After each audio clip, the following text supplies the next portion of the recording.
SB exam classes में आप सभी का स्वागत है। मैं मोहन वर्मा। दोस्तों, आज हम बात करने वाले हैं जेटेट और जेएसएससी की खोरठा का। हम लोग खोरठा की बात करने वाले हैं।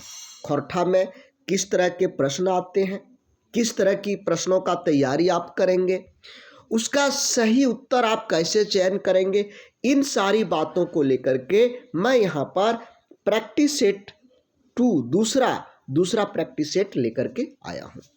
तो चलिए शुरुआत करते हैं आज की इस खोरठा प्रैक्टिस सेट को। सबसे पहला प्रश्न है, खोरठा गद्य पद्य संग्रह में कौन विधाक रचना शामिल है। मतलब हुआ कि खोरठा के गद्य पद्य जो संग्रह है, इसमें कौन सा किस तरह के रचनाएं शामिल हैं। जब आप इसको पढ़ेंगे तो आपको पता चलेगा कि इसमें गद्य भी है और पद्य भी है, दोनों है। गद्य भी है और पद्य भी है। गद्य कितने हैं? कुल टोटल 14। पद्य कितने हैं? कुल टोटल 23। गद्य 14, पद्य 23 है। इसका प्रकाशन खोरठा, ये जो खोरठा गद्य पद्य है, इसका प्रकाशन बोकारो खोरठा कमेटी ने किया है। बोकारो खोरठा कमेटी ने किया है और प्रकाशन वर्ष है ये 1989 प्रकाशन वर्ष है। इसमें हमने आपको क्या बताया कि कुल टोटल गद्य की संख्या 14 है और पद्य की संख्या 23 है। मतलब अलग अलग लेखकों का गद्य शामिल है, जिसमें कहानी है, लेख है, संस्मरण है, यात्रा वृत्तांत है, शब्द चित्र है, जीवनी है, एकांकी है और कविताएं हैं। तो चलिए अगला प्रश्न देखते हैं इस सेट का। इस सेट का दूसरा प्रश्न है, उड़ीस महात्म के लिखवैया लागत। उड़ीस महात्म के लिखवैया कौन है। उड़ीस महात्म खोरठा गद्य पद्य संग्रह की एक रचना है जो व्यंग है, व्यंग लेख है, व्यंगात्मक लेख है। व्यंग को खोरठा में फिंगाठी कहते हैं।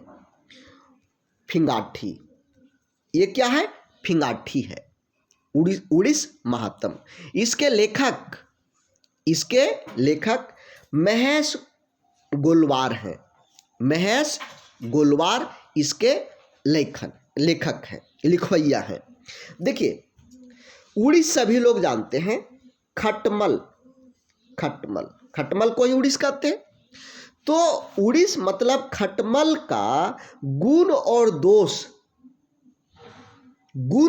दोष के बहाने जो समाज में विसंगतियां हैं, दोष हैं, जो समाज का दोष है, समाज का विसंगतियां हैं, उसको दिखाने का प्रयास महेश गोलकर जी ने उड़ीस महात्म के द्वारा किए हैं। तो उड़ीस महात्म के लिखवैया कौन हो गए? महेश गोलकर। उड़ीस महात्म खोरठा गद्य पद्य संग्रह में एक रचना है जिसके लेखक महेश गोलवार हैं और यह एक फिंगाठी है।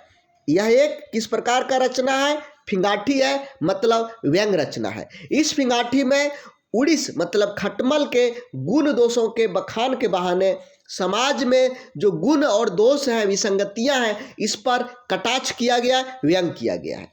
चलिए तीसरा प्रश्न, शेख भिखारी के जीवनी के लिखल है।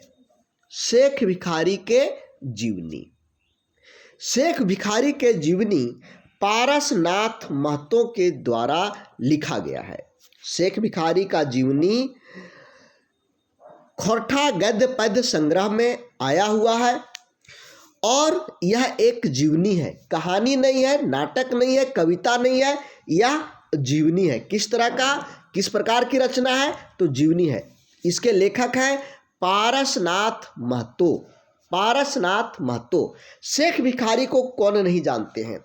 शेख भिखारी, यदि आप झारखंड के हैं तो शेख भिखारी को जरूर जानते होंगे। शेख भिखारी 1857 ईस्वी के क्रांति में बहुत बड़े योगदान दिए थे। उन्हीं के योगदान को याद करते हुए शेख भिखारी के जीवनी को पारसनाथ महतो जी ने लिखा है।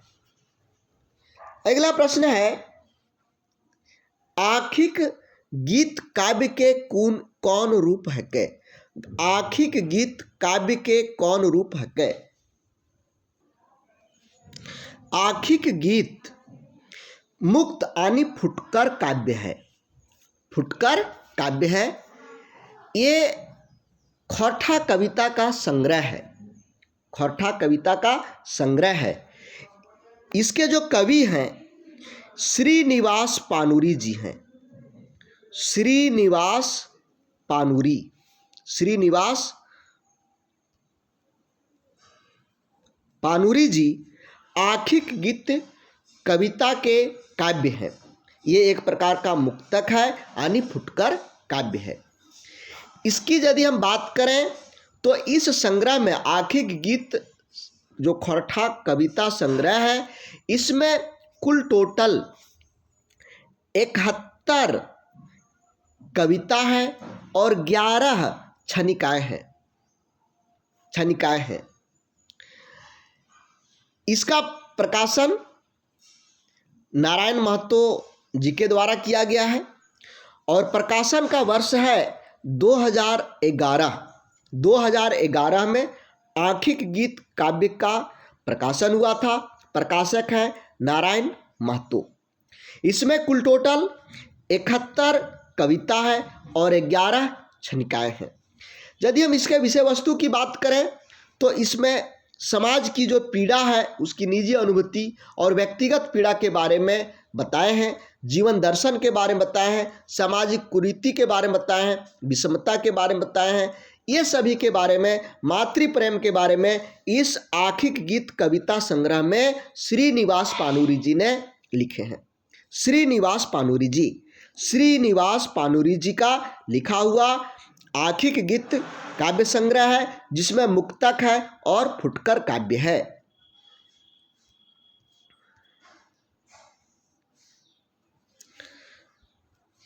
हम आर यू कविता का कर लिखल लागे। हम आर यू किसका लिखा हुआ ये कविता है? देखिए, ये लिखे हैं श्रीनिवास पानुरी जी ने और ये हम और यू कविता आखिक गीत कविता संग्रह से ही लिया गया है। श्रीनिवास पानुरी जी का, श्रीनिवास पानुरी जी का लिखा हुआ है। देखिए, यहाँ पर हम आपका 1 मिनट का समय लेंगे। दोस्तों, यदि आप जेटेट की तैयारी कर रहे हैं या जेएसएससी की तैयारी कर रहे हैं, जिसकी भी तैयारी कर रहे हैं जिसमें आपका एक सब्जेक्ट खौठा है, तो आप हमारे साथ जुड़ करके खौठा की संपूर्ण तैयारी कर सकते हैं। संपूर्ण तैयारी कर सकते हैं।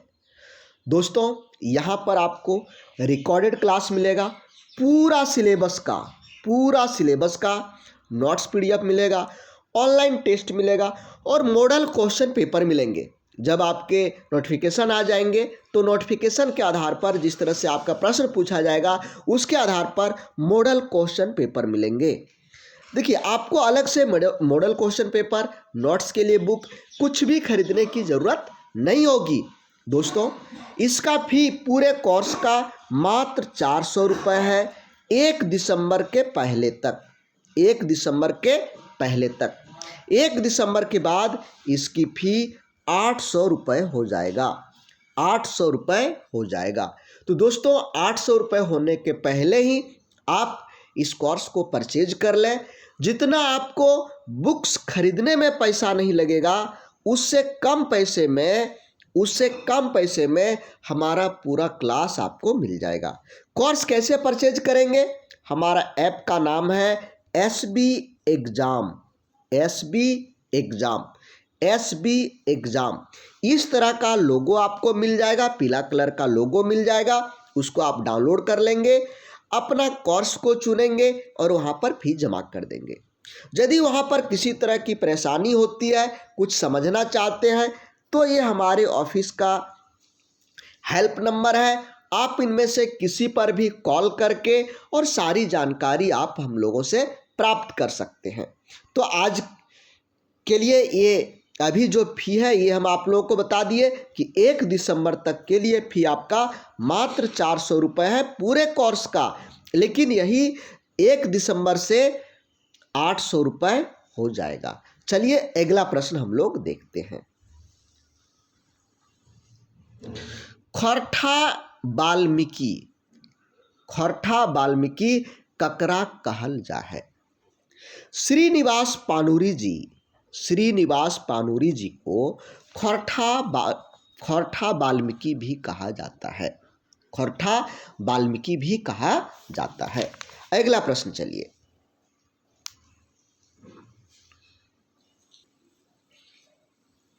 देखिए, रुसल पुटूस केर पहिल कविता के नाम आर कवि। रुसल पुटूस का पहला कविता का नाम क्या है और उसका कवि का नाम क्या है? सभी लोग जानते हैं। रुसल पुटूस खोरठा कविता का संग्रह है। खोरठा कविता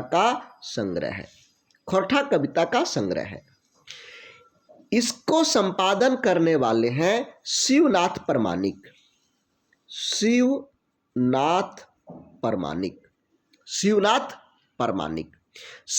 प्रमाणिक जी ने खोरठा के जो इधर उधर कविताएं था उनको एक जगह संग्रहित किए और उसका नाम दिए रुसल पुटूस और उस नाम से इसका प्रकाशन करवाए। प्रकाशन का वर्ष है 1985। रुसल पुटूस का प्रकाशन हुआ था 1985 और प्रकाशक का नाम है बोकारो खोरठा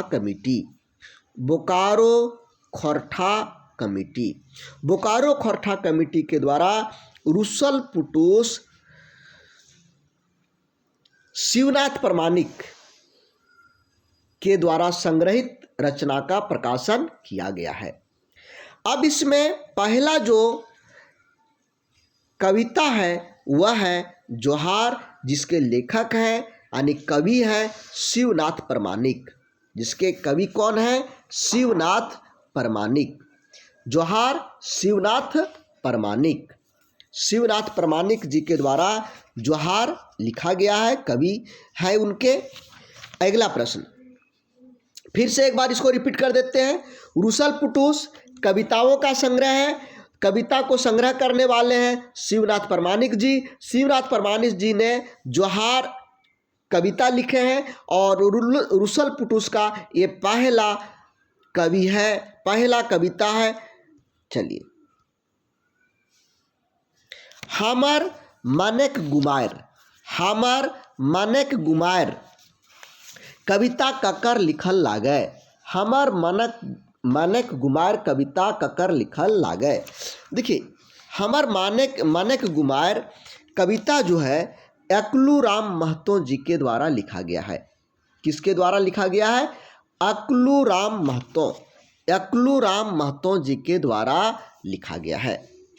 इसमें हमर मनक गुमार में कवि अकलू राम महतो जी झारखंड के जो खनिज संपदा है उन पर बाहरी लोगों का जो शोषण होता है, दोहन होता है, दबदबा है, और जो झारखंड के मूल निवासी हैं उनके ऊपर दुखों का पहाड़ रहता है। खाने को नहीं मिलता है, भरपेट भोजन नहीं मिलता है। झारखंड में खनिज संपदा, वन संपदा भरपूर मात्रा में है, लेकिन इसका उपयोग कौन कर रहे हैं? बाहरी लोग। झारखंडी निवासी लोग, मूलवासी लोगों को इससे कोई फायदा नहीं हो रहा है। इस पर चिंता व्यक्त करते हुए हमर मनक गुमार कविता अकलू राम महतो जी ने लिखे हैं और ये कविता रुसल पुटूस में संग्रहित है और रुसल पुटूस के संग्रह करने वाले हैं शिवनाथ प्रमाणिक जी। अगला प्रश्न है, छीन ललक सोनक थारी कविता कवि लागत। छीन ललक सोनक थारी, इस कविता का कवि कौन है?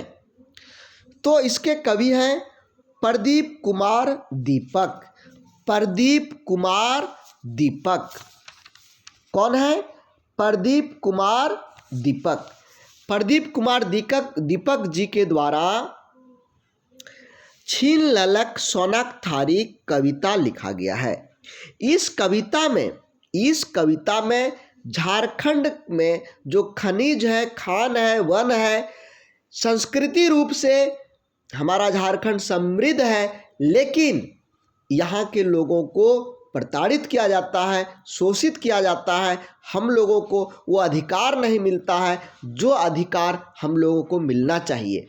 जब झारखंड की खनिज है, संपदा है, जंगल है, तो उस पर अधिकार झारखंडी वासियों का, मूल वासियों का होना चाहिए, न कि बाहरी वासियों का होना चाहिए, बाहरी लोगों का होना चाहिए। इस तरह की वेदना के साथ में छीन ललक सोनक थारी, हमारा सोना का थाली है, इसको किसी दूसरे ने छीन लिया। इस उद्देश्य के साथ में प्रदीप कुमार महतो जी ने ये कविता को लिखे हैं।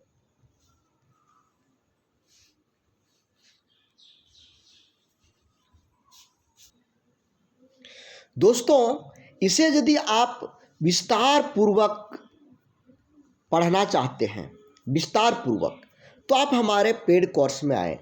वहाँ पर हम विस्तार पूर्वक इसको समझाते हैं, पढ़ाते हैं, MCQ करवाते हैं। सब कुछ आपको सिलसिलेवार मिलेगा, सिलेबस के अनुसार मिलेगा। एक भी चीज सिलेबस के अनुसार आपका छूटने वाला नहीं है। वहाँ पर हम आपका जो खोरठा का भावार्थ है, जिन लोगों को खोरठा के वर्ड मीनिंग समझ में नहीं आते हैं, उन लोगों के लिए खोरठा वर्ड मीनिंग भी हमने अलग से चैप्टर वाइज बना करके रखा है। चैप्टर वाइज सबसे पहले विस्तार पूर्वक उस, चाहे वह कहानी हो, कविता हो, नाटक हो, जो कुछ भी हो, उसकी विस्तार पूर्वक हम लोग चर्चा करते हैं। उसके बाद MCQ के बारे में बताते हैं, ताकि लोगों को किसी भी तरह का प्रश्न आ जाए, सभी तरह के प्रश्नों का जवाब वो दे सकें।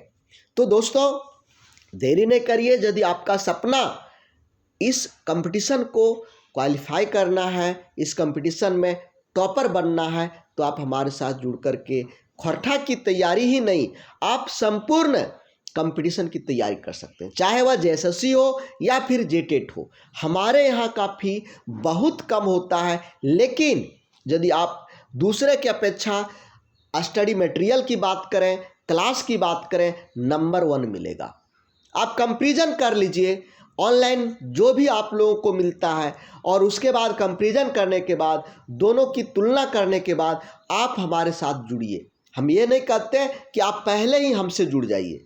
आप पहले 2-4 लोगों का पढ़ाने की तरीका देखिए, 2-4 लोगों का आप फी को देखिए, 2-4 लोगों का जो नोट्स वगैरह है, प्रैक्टिस सेट वगैरह है, मॉडल क्वेश्चन पेपर है, उनको देखिए। उसके बाद हमारे साथ आप जुड़िए। निश्चित रूप से आपको हमारा कोर्स 20 नज़र आएगा, किसी भी तरह से 19 नहीं नज़र आएगा। तो चलिए, हम लोग खोरठा काठे पद खंडी कविता संग्रह कहिया प्रकाशित भेल है, ये देखने वाले हैं। देखिए, यह भी खोरठा काठे पद खंडी एक कविता का संग्रह है, जिसमें कुल टोटल 19 कविताएं हैं। इसका पहला प्रकाशन 1983 ईस्वी में हुआ था, और दूसरा प्रकाशन 2013 में हुआ है। 2013 में हुआ है। इसका पहला जो कविता है वह है चनफन मानुस। चलिए अगला देखिए।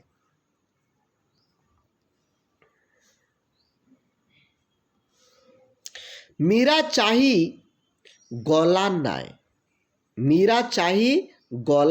नाय, यह भी खोरठा काठे पदेक खंडी का एक कविता है, जिसका अर्थ होता है मीरा चाही गौला ना, सहायक चाही शासक नहीं।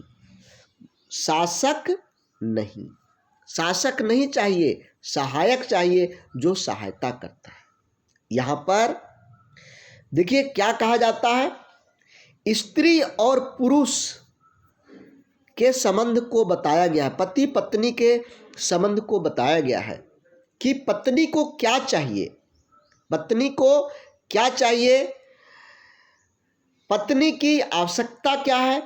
नारी स्वतंत्रता चाहती है, लेकिन उसको सहायक के रूप में उनका पति चाहिए। ऐसा पति नहीं चाहिए जो उसके ऊपर में हुक्म चलावे और स्त्री को, अपनी पत्नी को एक नौकरानी समझता हो, घर का काम करने वाली एक महिला समझता हो। तो ये इस मीरा चाही गौला नाय कविता कौन लिखे हैं, ए.के. झा द्वारा लिखा गया कविता है, ए.के. झा।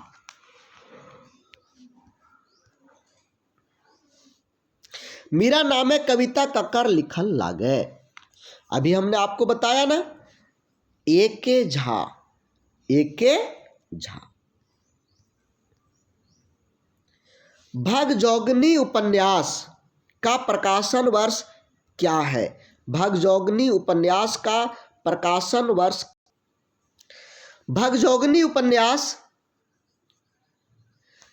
शिवनाथ दसोंधी जी के, ये विश्वनाथ दसोंधी, शिवनाथ ने, विश्वनाथ दसोंधी जी के द्वारा लिखा गया उपन्यास है, लिखा गया उपन्यास है। इसकी पात्र की बात करें, भगजोगनी, कुदरा, सोनुआ, ठाकुर। भगजोगनी नायिका है, कुदरा भगजोगनी के पिता है, सोनुआ भगजोगनी का प्रेमी है और ठाकुर एक शोषक अत्याचारी जमींदार है। इसका प्रकाशन 2004 ईस्वी में किया है। प्रकाशक का नाम है Balidih Khortha committee, Balidih Khortha committee. Balidih Khortha committee के द्वारा भगजोगनी उपन्यास का प्रकाशन किया गया है। भगजोगनी, क्लियर हो गया। चलिए,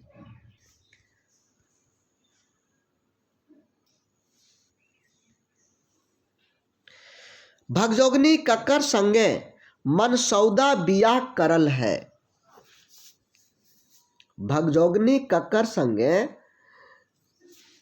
मनसौदा, मनसौदा मतलब होता है अपना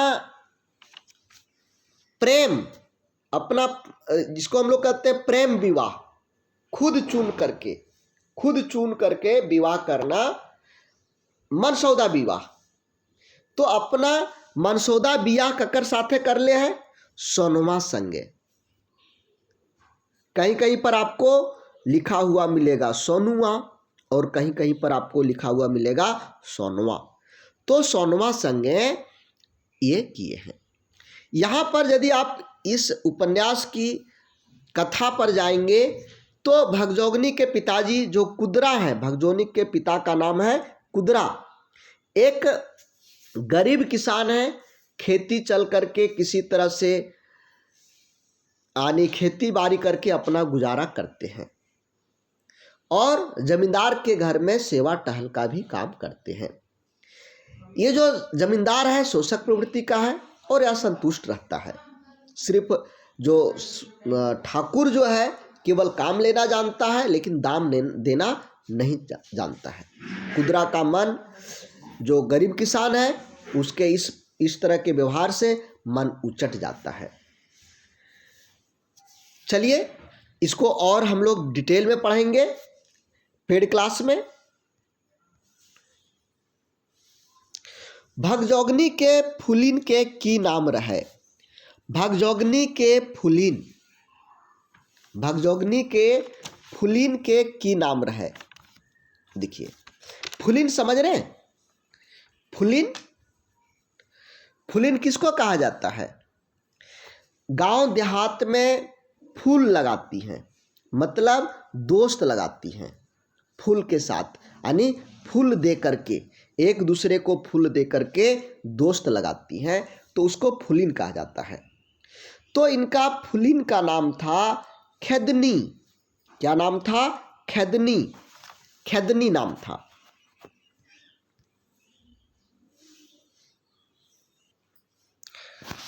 प्रश्न है, चाभी काठी नाटक के नायक के नाम की है। नायक, नायक मतलब पुरुष।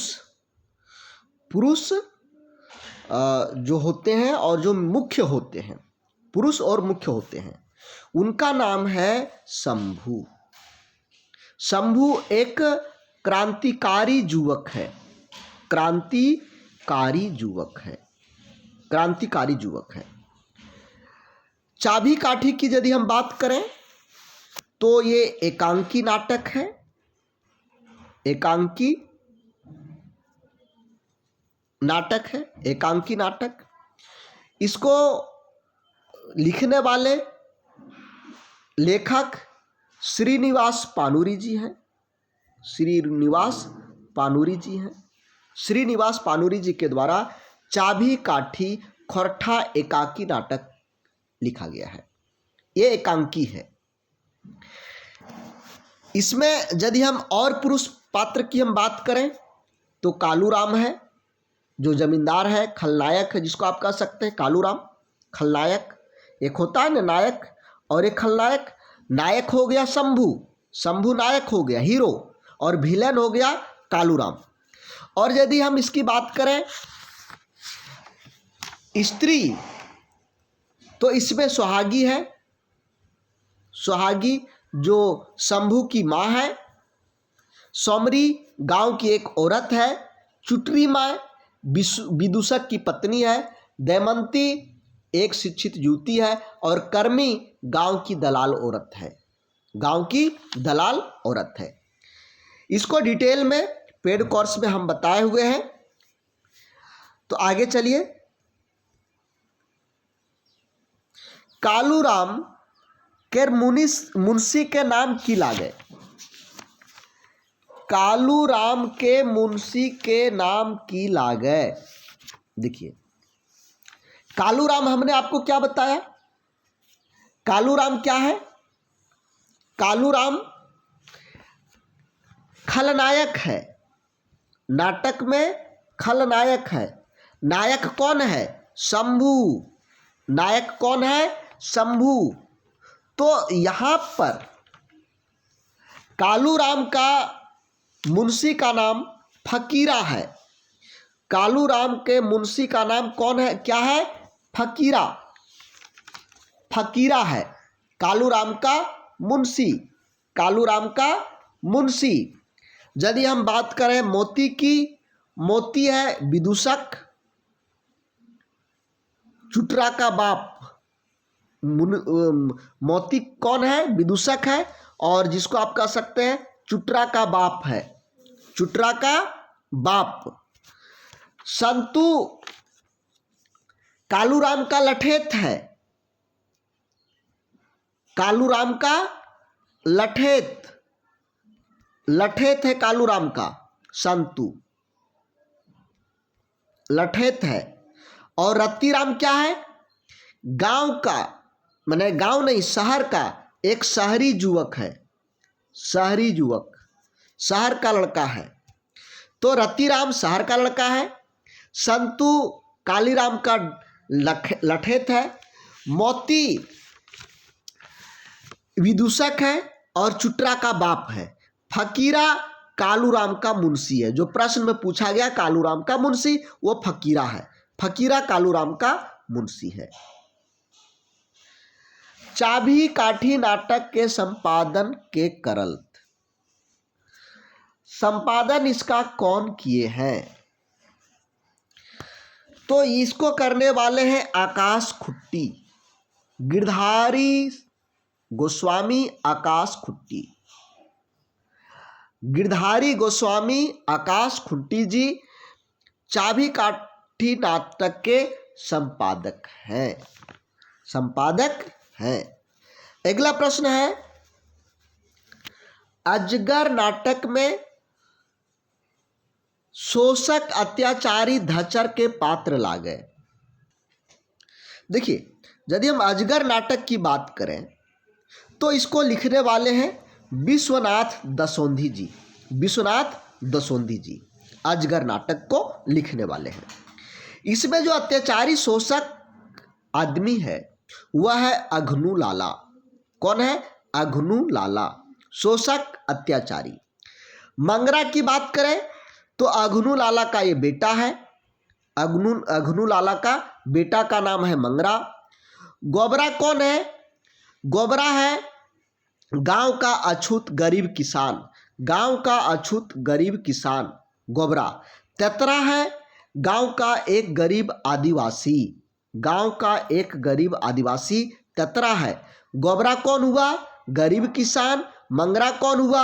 अघनु का बेटा। अघनु लाला कौन हुआ? अत्याचारी शोषक। अत्याचारी शोषक। जालिम सिंह। जालिम सिंह कौन नाटक के पात्र लागे? जालिम सिंह अजगर नाटक का पात्र है। अजगर नाटक का। और ये अजगर नाटक में चरकपहरी थाना का थानेदार है। थानेदार है ये, चरकपहरी थाना का थानेदार है। यह थानेदार जो अघनु लाला है, जो शोषक अत्याचार गांव का महाजन है, और जालिम सिंह दोनों मिलकर के गांव के ऊपर में, गांव के लोगों के ऊपर में अत्याचार करता है, शोषण करता है। तो आज के लिए बस इतना ही। दोस्तों, आप लोगों को कैसा लगा क्लास अच्छा लगा होगा तो लाइक ज़रूर करेंगे, अपने दोस्तों को शेयर ज़रूर करेंगे। लाइक करेंगे तो इससे मोटिवेशन मिलता है, अगला क्लास बनाने में अच्छा लगता है। यदि आप हमारे साथ जुड़ करके पूरे विस्तार पूर्वक क्लास को करना चाहते हैं तो हमसे जुड़िए, जुड़ करके तैयारी करिए। जुड़ने के लिए SB एग्ज़ाम, सब एग्ज़ाम ऐप को डाउनलोड करिए। सब एग्ज़ाम ऐप को डाउनलोड करिए, और इस ऐप को जब डाउनलोड करेंगे तो वहाँ पर आपको आपका क्लास का लिंक दिखेगा, वहाँ पर फी जमा करिए। अभी फी 400 रुपये है। JSSC खोरठा और JTET खोरठा का अलग अलग कोर्स है, JSSC CGL का, JSSC का और JTET का। जिसकी आपको तैयारी करना है वहाँ से कोर्स को परचेज कर सकते हैं। किसी भी तरह की परेशानी हो तो ये दिए गए व्हाट्सएप नंबर या कॉलिंग नंबर पर कॉल कर सकते हैं, या मैसेज करके सारा जानकारी ले सकते हैं। तो आज के लिए बस इतना ही। फिर हम लोग मिलेंगे नए क्लास के नए शीर्षक के साथ में, नए टॉपिक के साथ में, नए ऊर्जा के साथ में। पढ़ते रहिए, मस्त रहिए, और जो आपकी चाहत है, जो आपकी ललक है, उसको पूरा करते रहिए। Thank you. जय हिंद।